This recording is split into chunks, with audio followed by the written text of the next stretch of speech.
আসসালামু আলাইকুম। সকাল ৯টা বেজে ৩০ মিনিট। আজ বৃহস্পতিবার। বাংলাদেশ বেতার কক্সবাজার। স্থানীয় খবরে স্বাগত জানাচ্ছি শামীম আক্তার।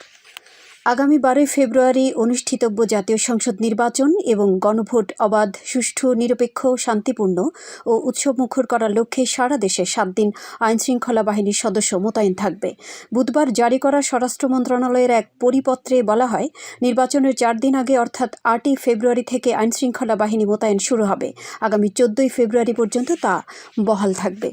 এতে আরও বলা হয়েছে, ত্রয়োদশ জাতীয় সংসদ নির্বাচন সুষ্ঠু, শান্তিপূর্ণ ও নিরপেক্ষভাবে পরিচালনা করা ও শান্তি শৃঙ্খলা বজায় রাখার জন্য পুলিশ, বিজিবি, আনসার ও ভিডিপি এবং কোস্টগার্ড মোতায়েন করা হবে এবং স্থানীয় বেসামরিক প্রশাসনকে সহায়তায় ইন-এইড টু সিভিল পাওয়ারের আওতায় সশস্ত্র বাহিনীর সদস্যদের মোতায়েন করার সিদ্ধান্ত নেওয়া হয়েছে। পরিবেশ, বন ও জলবায়ু পরিবর্তন মন্ত্রণালয়ের সচিব ডক্টর ফারহিনা আহমেদ বলেছেন, সেন্ট মার্টিনের বাসিন্দাদের জীবনমান উন্নয়নে কাজ করছে সরকার।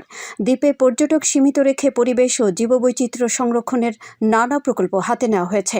গতকাল কক্সবাজারে একটি হোটেলে পরিবেশ অধিদপ্তর আয়োজিত সেন্ট মার্টিন দ্বীপের জীববৈচিত্র্যের উপর জলবায়ু পরিবর্তনের প্রভাব মোকাবেলায় অভিযোজন শীর্ষক কর্মশালায় প্রধান অতিথির বক্তব্যে একথা বলেন পরিবেশ সচিব। পরিবেশ সচিব বলেন, ব্যবসার নামে দেশের একমাত্র প্রবাল সমৃদ্ধ দ্বীপ সেন্ট মার্টিনে আর ধ্বংসযজ্ঞ চালানো যাবে না। এ দ্বীপে পরিবেশ বান্ধব পর্যটন গড়ে তোলা হবে। তিনি বলেন, স্থানীয় বাসিন্দাদের জীবনমান উন্নয়নেও নানা প্রকল্প গ্রহণ করা হয়েছে। সচিব বলেন, বারবিকিউ, লেজার শো করার জন্য ঢাকা সহ বিভিন্ন জায়গা আছে। সেন্ট মার্টিনে এসব কর্মকাণ্ড এড়িয়ে চলার জন্য সবার প্রতি আহ্বান জানান তিনি জানান, অন্তর্বর্তীকালীন সরকার সেন্ট মার্টিনের সুরক্ষায় ৮,৯০,০০,০০০ টাকার একটি প্রকল্প নিয়েছে। প্রকল্পের আওতায় কেয়াবন সৃষ্টি, বনায়ন, সামুদ্রিক কাছিমের ডিম পাড়ার স্থান সুরক্ষা, ময়লা আবর্জনা পরিষ্কার এবং স্থানীয় ক্ষতিগ্রস্ত লোকদের পুনর্বাসনের কাজ চলছে। পরিবেশ অধিদপ্তরের মহাপরিচালক ডক্টর মোহাম্মদ কামরুজ্জামানের সভাপতিত্বে দিনব্যাপী কর্মশালায় বাংলাদেশ জলবায়ু পরিবর্তন ট্রাস্টের ব্যবস্থাপনা পরিচালক গাজী মোহাম্মদ ওয়ালিউল হক সহ সংশ্লিষ্টরা বক্তব্য রাখেন। আসন্ন ত্রয়োদশ জাতীয় সংসদ নির্বাচনে গণভোট প্রদানে জনগণকে উদ্বুদ্ধকরণের লক্ষ্যে উপজেলার বিভিন্ন স্থানে লিফলেট বিতরণ করা হয়েছে। গতকাল দুপুরে উপজেলা নির্বাহী কর্মকর্তা ও সহকারী রিটার্নিং কর্মকর্তা মোহাম্মদ ইমামুল হাফিজ নাদিমের নেতৃত্বে পৌরসভা ও সদর ইউনিয়নের এলাকাসমূহে এর লিফলেট বিতরণ করা হয়। এ সময় তিনি রাষ্ট্র সংস্কারের অংশ হিসেবে গণভোটে অংশ নেওয়ার জন্য আহ্বান জানান। রামুতে সেনাবাহিনীর বিশেষ অভিযানে অস্ত্র ও গোলাবারুদ সহ এক নারীকে আটক করা হয়েছে। গতকাল উপজেলার গর্জনিয়া ইউনিয়নের থৈঙ্গাকাড়া ঘোনারপাড়ার দুর্গম পাহাড়ি এলাকার একটি বাড়িতে গোপন তথ্যের ভিত্তিতে ১০ পদাতিক ডিভিশনের একটি বিশেষ আভিযানিক দল এ অভিযান পরিচালনা করে।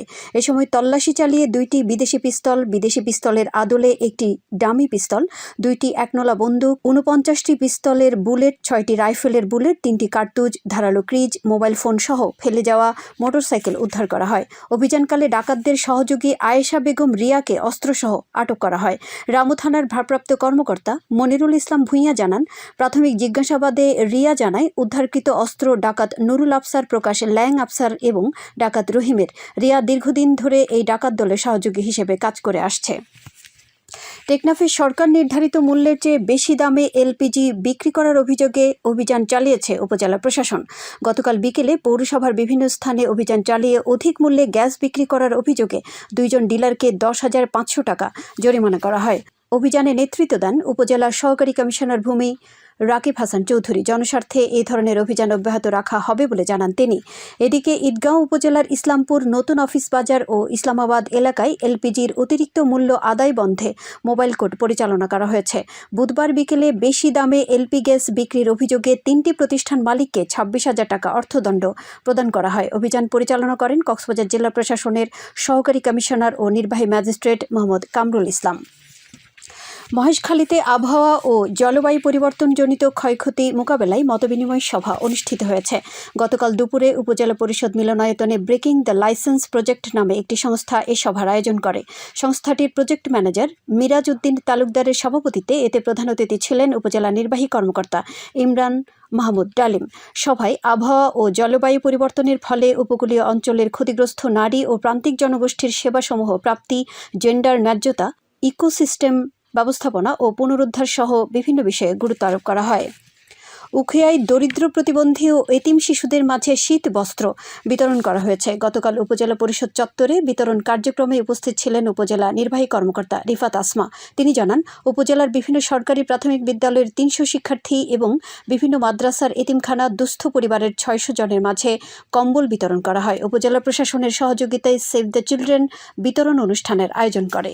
আবহাওয়া এখন জানিয়ে দিচ্ছি বাঁকখালী নদীর মোহনা ও সংলগ্ন এলাকার সামুদ্রিক জোয়ার ভাটার সময়সূচি। আজ জোয়ার শুরু হয়েছে সকাল 8টা 19 মিনিটে, চলবে দুপুর 2টা 5 মিনিট পর্যন্ত।